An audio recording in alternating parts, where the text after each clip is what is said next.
김종인 윤 함께 하자. 제안 못 들어. 다음 대통령 경제조에 깊어야.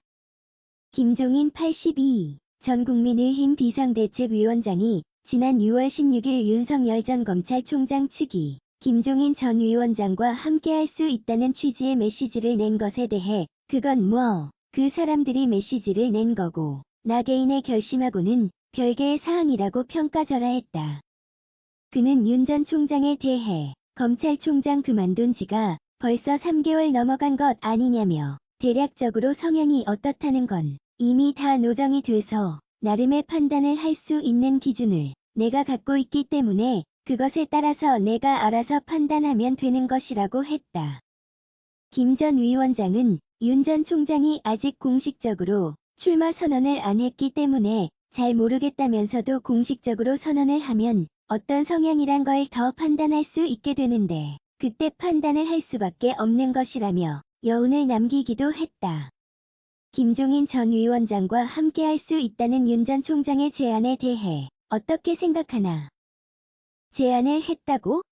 그런 얘기 들어본 적도 없다. 정식으로 부탁이 오거나 그런 건 아닌가? 나는 누구한테 뭐랄까 인볼브할 생각이 없어요. 아시다시피 난 여러 차례 경험을 해봤어. 박근혜 전 대통령 때부터 쭉 해왔는데 사람이란 건 변할 수밖에 없는 거거든. 내가 인간에 대한 신뢰가 별로 없어요. 경험을 해봤기 때문에 더 이상은 목적의식 없이 함부로 인볼브하고 그러진 않을 거야. 대선 과정에서 누굴 돕고 결별하는 과정이 이어지면서 본인에 대한 오해들이 좀 생긴 것 같다. 우리 언론들이 내가 어디에 애착을 갖고 있고 내가 누구에 대해서 구애를 한다는 등의 이상한 표현을 많이 쓴다. 내가 누구한테 구애를 했는데 잘 안 되니까 딴소리를 한다고도 그러는데 뭘 착각하는 거야. 내가 지금까지 살아온 과정이나 그런 걸 몰라서 그래. 내가 박근혜, 문재인을 다 도와서 그들이 영광을 갖게 해줬지만 내가 그 사람들한테 판단이 틀리거나 하면 가차없이 헤어져 버리는 거지. 그 사람들에게 미련을 갖고 그래 본 적이 없다는 거야. 그런 체험을 한 내가 뭐가 아쉬워서 무슨 구애를 하느니 애착을 갖느니 그러느냐. 사람이라는 게 무슨 일을 하려면 근본적으로 목적의식이 있어야 해. 목적의식이 없이 아무하고나 뭘 하겠어? 평소 남에 대한 칭찬을 잘 하지 않는 것으로 유명한 김 전 위원장은 국민의힘의 이준석 체제가 들어선 것에 대해서는 호평했다. 그는 시대가 바뀌면 소위 정치하는 사람들도 많이 변화해야 하는데 과거에 집착하는 사람들이 많으면 결과적으로 정치도 나라도 발전이 안 되는 것이라며 그런 측면에서 보면 이번에 이준석 대표가 뽑힌 건 결과적으로 시대의 흐름에 맞지 않았나 그렇게 생각한다고 했다. 이번 당대표 경선이 서울시장 선거의 연장선상에서 이뤄진 것 아닌가. 이준석 대표라는 사람이 벌써 10년 전에 당시 새누리당에 들어와서 여하간 선거를 3번이나 체험했다. 정당의 속성에 대해서도 많이 알고 있고 또 이번 서울시장 선거 과정 속에서 참 특이하게도 당의 중진이라든가 밖에 나가서 외부의 당을 이끌었던 사람들 전부가 다 당을 별로 신뢰하지 않고 외부 사람인 안철수에 대한 기대감을 갖고서 그쪽으로 단일화했으면 그렇게 생각을 하지 않았나. 그런데 결국 우리 당 사람인 오세훈 후보로 단일화가 되는 과정에서 이준석 대표가 오세훈 캠프에서 그 과정을 지켜봤다. 이 대표가 머리가 상당히 총명한 사람이기 때문에 당의 실상이 뭐라는 걸 자기가 파악을 잘한 거야. 그걸 이번 선거에서 10분 활용한 거지. 나는 미리부터 그렇게 될 거라 생각했다. 또 그렇게 돼야 한다고 생각했던 사람이 됐다. 이번 결과에 대해선 될 것이 됐다고 생각한다.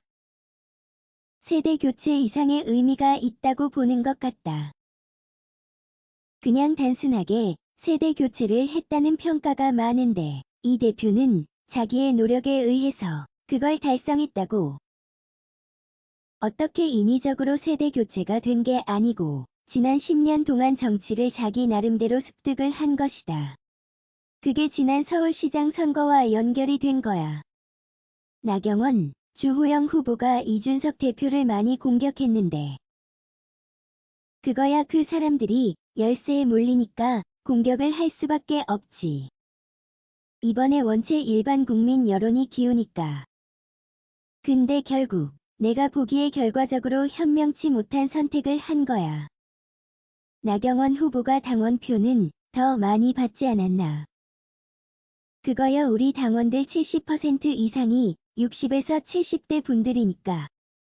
그래서 처음에는 당원 투표를 온라인으로 하자 했어. 근데 나중에 전화 투표를 하다 보니까 거기선 나경원이 많아. 근데 그래도 3에서 4% 차이밖에 안 나. 당원표도 주호영 후보에 비하면 이준석 후보가 훨씬 많이 받았다. 그러니까 당원도 변한 거요. 우리 당원들 중에도 합리적으로 생각하시는 분들은 우리 당이 변화했다는 걸 표시하기 위해선 우리 당의 얼굴을 바꿔야 한다. 그래야만 집권이 가능하다고 하는 절박감에 젖어 있는 거죠. 그러니까 아주 오래된, 나이 많이 잡수신 분들 빼고는 자연적으로 당심과 민심이 별로 차이가 없어. 호남에서 또 젊은 세대 중심으로 당원 가입이 늘고 있다는 보도가 있다. 당이 바뀌는 것 같아 보이니까. 또 젊은 세대는 대표가 같은 세대이고 하니까. 내가 광주 쪽 얘기를 들어보면 자기들도 깜짝 놀랐다는 거지. 광주의 30에서 40대 젊은 세대가 국민의힘에 대해 관심을 갖는 걸 자기들이 피부로 느낄 정도라고 하니까. 이준석 대표가 한국의 마크롱이 될 수 있다고 보는가. 마크롱 그 사람은 형태가 달라요.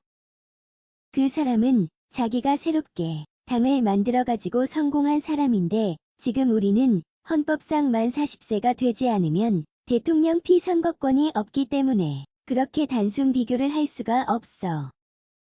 이 대표 당선으로 인해 당이 정리가 많이 됐다고 보는가. 이준석 대표 체제가 안착을 하기까지는 초기에 다수의 진통이라는 게 있을 수 있다고 봐요. 근데 내가 보기엔 심각한 상황을 견뎌내고 그러진 않을 것 같아. 비교적 빠른 시일 내에 안정을 이룰 거라고 본다. 이 대표가 위원장님을 다시 모신다는데 나는 솔직히 얘기해서 한번 나온 곳에 다시 들어가는 그런 사람은 아니다. 이 대표가 직접 찾아와서 부탁드린다면 어떤가? 아니, 그러더라도 내가 조언을 해줄 수 있을진 모르지만 당에 복귀한다든가 그런 건 불가능한 사항이야. 김 전 위원장은 인터뷰 내내 이번에 나올 대선 주자는 코로나19 사태 이후 대한민국 경제에 대한 조예가 깊어야 한다는 말을 여러 번 했다. 코로나19를 겪으면서 득을 본 쪽도 있고 손해를 본 쪽도 있는데 일부 제조업, 거대 기업을 제외하면 우리나라의 코로나19로 인해 피해를 입은 계층이 더 많다는 것이 김 전 위원장의 시각이다. 그는 코로나19 사태로 인해 양극화가 더 벌어졌다며 이게 더 심각해지면 사회, 정치적으로 적지 않은 문제가 될 테니 그런 문제를 어떻게 해야 풀지, 정부가 그와 같은 문제를 어떻게 해결할지 이런 것에 대해 제대로 된 조회가 없으면 힘들 것이라고 했다. 경제가 중요하다면 경제 전공자들이 대선 주자로 유리하다고 보나. 대통령이 무슨 특정한 분야 전문가일 필요는 없다. 그러나 최소한 각 분야별로 나라를 잘 이끌어 나가기 위한 상식은 갖고 있어야 한다는 거다. 흔히 전문가 데려다 쓰면 다 할 수 있다고 하는데 그게 간단치가 않아요. 최소한도 대통령이 되려는 사람은 그 분야에서 전문가를 찾아내 쓸 수 있는 능력은 있어야 해. 그러려면 본인 스스로가 그 분야에 대해서 최소한의 상식은 가지고 있어야 한다고. 윤석열 전 총장은 이력이 많이 알려졌는데 현재 야권 주자로 언급되는 최재형 감사원장, 김동연 전 경제부총리는 어떻게 보는가? 개인적으로 김동연 부총리와는 예전부터 잘 아는 사이고 최재형 감사원장은 단 한 번의 면식도 없다. 김동연 전 부총리는 어떻게 평가하나? 여러모로 봐서 자질은 충분하다고 할까? 부총리 그만두고 난 뒤에 꾸준히 자기 나름대로의 연구를 한 것 같다. 내가 이 나라를 어떻게 끌고 가는 게 좋겠다. 이걸 연구한 걸로 보인다. 근데 역시 공무원을 오래 하다 보니까 소심하고 선뜻 용기가 나지 않아 노출이 안 되고 있는 그런 상황이지. 최재형 원장은 내가 개인적으로 한 번도 본 적도 없고 잘 알지도 못하지만 가까운 주변 사람들한테 얘기는 듣고 있다. 개인적인 사심이 없고 나라에 대한 충성심이란 게 대단하다고 하더라. 현재 유승민, 원희룡 등 국민의힘 당내 후보는 어떻게 보는가? 자기 나름대로 대통령 꿈을 갖고 지금까지 온 사람들이지. 원 지사 같은 경우는 2007년 한나라당 경선 때 대통령 경선에 뛰어든 사람이지 않나. 이미 그때부터 대통령에 대한 꿈을 갖고 있었던 사람이기 때문에 내가 보기엔 본인도 상당한 공부를 했으리라 생각한다. 다만 시대의 변화, 국민들의 변화를 어느 정도 수용하고 대권을 도전하려고 하는지는 아직까지 나온 게 없어서 잘 모르겠다.